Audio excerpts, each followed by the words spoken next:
মহান আল্লাহ তার কোনো বান্দার উপর খুশি হলে তাহলে তার ঘরে মেহমান পাঠান।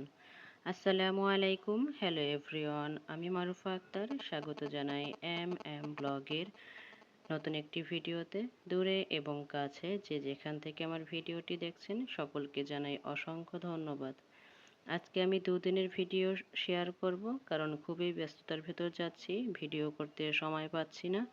এর জন্য একটু একটু করে দুদিন বসে যতটুকু ভিডিও করেছি তাই আপনাদের সাথে শেয়ার করব।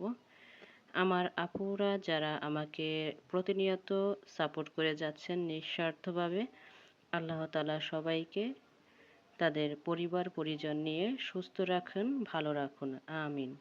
আমি আন্তরিকভাবে দুঃখিত, আমি আমার আপুদের সঠিকভাবে সময় দিতে পারতেছি না। এই কারণে দেখুন, মহান আল্লাহ তাআলা কিন্তু মানুষের সবার ঘরে কিন্তু মেহমান পাঠান না। আল্লাহ তাআলা যার প্রতি খুশি হন শুধু তার ঘরেই কিন্তু মেহমান পাঠিয়ে থাকেন। আল্লাহ তাআলার এই অনুগ্রহ আমি কোনোভাবেই মিস করতে চাচ্ছি না। এর জন্য সবাইকে অনুরোধ করব, যারা আমার ভিডিও রেগুলার দেখে থাকেন তারা অবশ্যই আমার ভিডিওগুলো দেখবেন। আমিও আমার এই বিজি সময়টা পার করার পরে আমি আপনাদেরকে সঠিকভাবে সময় দিতে পারবো ইনশাআল্লাহ।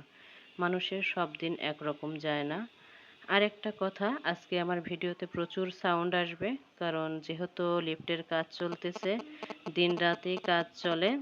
আর ঘরে যেহেতু বাচ্চা কাচ্চার পরিমাণ একটু এখন বেশি, প্রচুর পরিমাণে ওরা হই হুল্লোড় করতেছে, আনন্দ করতেছে।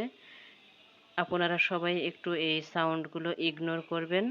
আশা করি আপনাদের কাছে ভিডিওটা ভালো লাগবে। আজকে শেয়ার করব আমি আমার পরিবারের সাথে কিভাবে দিন কাটাচ্ছি। যতটুকু পারি ততটুকুই তুলে ধরেছি, আশা করি ভালো লাগবে।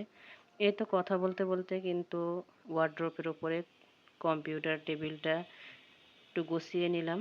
এরপরে একটু বিছানাটা ঝেড়ে নেব, কারণ স্ট্যান্ডে মোবাইল রেখে ভিডিও করার মতো সময় নেই। এই কারণে হাতে নিয়ে যতটুকু পেরেছি আপনাদের সাথে শেয়ার করেছি। এই কাজগুলো আমি প্রতিনিয়তই করি, কিন্তু সময়ের অভাবে আমি শেয়ার করতে পারতেছি না।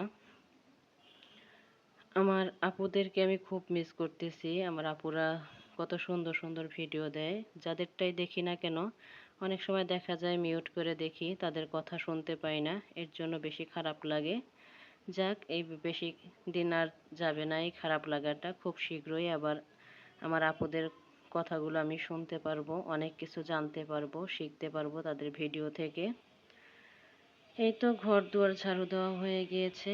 এটা ছিল দুপুরের আগের ভিডিও। আর এই তো সন্ধ্যার পরে কিন্তু অফ ক্যামেরায় এই পিঠাগুলো বানিয়ে নিয়েছি আমি, আমার মা, আমার ভাবি সবাই মিলে। আর এই যে এখনো এগুলো আছে, আস্তে আস্তে বানাবো। আর এই পিঠাগুলো ভাজবো।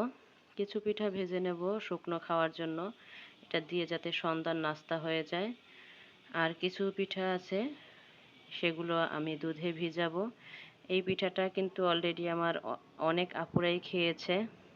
এই পিঠাটা আমার অনেক পছন্দ, আমার পরিবারের সবারই পছন্দ, শুধু আপনাদের ভাইয়া বাদে। কারণ সে মিষ্টি জাতীয় কোনো পিঠাই খেতে চায় না, মিষ্টিটা একটু সে অ্যাভয়েড করে চলে। তার জন্য কিছু শুকনো পিঠা রেখেছিলাম, কিন্তু সেটাও তার নসিবও হয়নি, কারণ তার ছোট্ট দুই রাজকন্যা সেই পিঠা খেয়ে ফেলেছে। বলেছি আম্মু তোমার পাপাকে দাও, তখন সে আমাকে উল্টো ঝাড়ি মেরেছে। আগে আমার বাচ্চারা খাবে, তারপর আমি।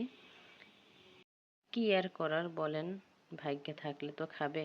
আর এই দেখেন, এদিকে আমি পিঠাগুলো কিন্তু ভেজে এখন সাথে সাথে গরম দুধের ভিতর ভিজিয়ে নিয়েছি। এই দুধ কিন্তু আমার মা বাড়ির থেকে নিয়ে এসেছে, সেই দুধেই কিন্তু আমি ভিজাচ্ছি। দুধগুলো কিন্তু অনেক সুন্দর, অনেক ঘন ছিল, একেবারে খাঁটি দুধ। আর এই দেখেন মাশাআল্লাহ, এটা ছিল পরের দিন সকালের ভিডিও। পিঠাগুলো ভিজে একেবারে টইটুম্বুর হয়ে গিয়েছে। এই তো পিঠাগুলো এতটাই নরম হয়েছে যে আমার প্লেটে উঠাতে অনেক কষ্ট হয়েছে। এই দেখেন কত সুন্দর ভিজেছে। আমরা সবাই কিন্তু তৃপ্তি করে খেয়েছি, কিন্তু আপনাদের কাউকে কিন্তু খাওয়াতে পারিনি। আর এই দেখেন আজকে রান্না করব কি, সবজি ভাজি করব, আর সেই সাথে শোল মাছ ভুনা করব।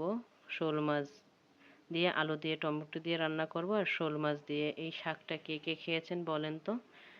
এটা হলো পিপল শাক। আপনাদেরকে আস্ত দেখাতে পারলে আপনারা হয়তো বুঝতে পারতেন, কিন্তু আমি দেখাতে পারিনি। আমার মা আগেই কেটে ফেলেছে।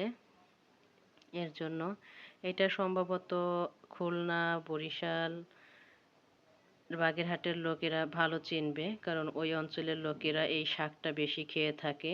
এটা কিন্তু বনে জঙ্গলেই হয়ে থাকে, কিন্তু এটার উপকারিতা এত বেশি যে আমি বলে শেষ করতে পারবো না।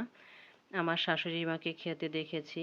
এটা খেলে শরীরের বিষ ব্যথা ভালো হয়। তারপরে অনেক ধরনের উপকারিতা আছে, যেটা আমি অনেক কিছুই জানি না। এই দেখেন, এই শাকটা দিয়ে আমি শোল মাছ দিয়ে রান্না করব। বিশেষ করে আমি আমার শাশুড়িকে দেখেছি মরা যে কোনো মাছ দিয়ে রান্না করতে। মরা মাছ দিয়ে রান্না করলে মরা মাছের যে একটা গন্ধ আসে, ওই গন্ধটা কিন্তু একেবারেই নিমেষেই উধাও হয়ে যায়। কারণ এই শাকটা এত সুন্দর একটা ফ্লেভার, যেটা কাউকে বোঝানো যাবে না যদি সে সামনাসামনি ফ্লেভারটা না নেয়। আর শাকটা কিন্তু একটু ঝাল ঝাল খেতে, এর জন্য আমি ঝালের পরিমাণটা খুবই কম দিয়েছি। আর এটা কিন্তু ঝোল ঝোল রান্না করে। দেখেন, এই তো একটা আস্ত শাক পেয়েছি, সেটা একটু আমি দেখিয়ে দিলাম আপনাদেরকে। শাকটা কিন্তু খেতে অনেক মজা লাগে। অনেকের কাছে ভালো লাগে না, কারণ এর ফ্লেভারটা অনেকে নিতে পারে না। এগুলোর কিন্তু মরিচ হয়, সেই মরিচ কিন্তু শাহি যে কোনো মশলার ভেতরে ব্যবহার করে। এটা দেখতে গোলমরিচের মতো, কিন্তু একটা সম্ভবত এটা কেমন হয় আমি বলি। এটা হয় আপনার ব্লুবেরি, ব্লুবেরি আছে না, ওর মতো, কিন্তু একটু চিকন। ব্লুবেরিটা একটু মোটা টাইপের, এটা একটু চিকন হয় আমি যতদূর দেখেছি। এই তো কথা বলতে বলতে কিন্তু আমি ভাজিটা করে নিচ্ছি। আর ওই সাইডের চুলাতে কিন্তু আমি শাকটা ট্রান্সফার করে দিয়েছি, কারণ ভিডিও করার সময় না এই চুলোটা ব্যবহার করলে আমার কাছে একটু ভালো লাগে। এই তো আমার ভাজিটা করা হয়ে গিয়েছে, এরপরে কিন্তু আমি আর ক্যামেরা অন করতে পারিনি। আজকের ভিডিওটি ওভারঅল কেমন লেগেছে অবশ্যই জানাবেন। আর যদি কোথাও ভুল কথা বলে থাকি প্লিজ ক্ষমা সুন্দর দৃষ্টিতে দেখবেন। আর সবাইকে অনুরোধ করব প্লিজ আমার সাথে থাকবেন, আমাকে সাপোর্ট করবেন। আর এই দেখেন, আমার রান্নাগুলো হয়ে গিয়েছে। কেমন হয়েছে অবশ্যই জানাবেন। যদি এ পর্যন্ত কেউ থেকে থাকেন তাহলে তাকে অন্তরের অন্তঃস্থল থেকে অনেক অনেক দোয়া এবং ভালোবাসা। সবাই ভালো থাকবেন। আসসালামু আলাইকুম ওয়া রাহমাতুল্লাহি ওয়া বারাকাতুহু।